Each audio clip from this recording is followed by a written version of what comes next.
አንድራንጌታ ለጊዜው ስታዲየሙ ዙሪያ ቢዝነስ ላይ ሲያተኩር፣ የመጫወቻ ስታዲየሙን ድባብ ደግሞ አልትራስ ተብሎ የሚጠሩት የክለቡ አክራሪ ደጋፊዎች ይቆጣጠሩታል።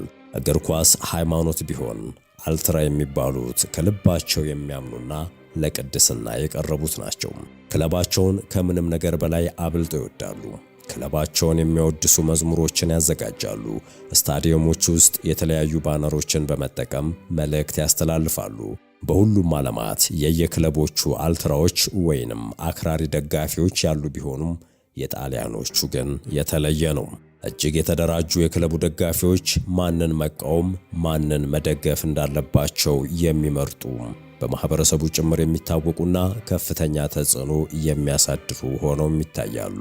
የቡድኖቹን አሰልጣኝ እስከ ማናገርና ማስፈራራት ሁሉ ሲደርሱም ይስተዋላል።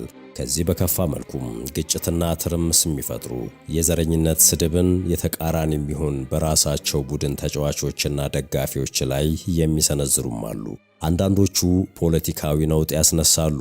በወንጀል ድርጊት ላይ ቀጥተኛ ተሳታፊ ሆነው የሚገኙ አልትራዎች ወይንም አክራሪ ደጋፊዎችም ይታያሉ።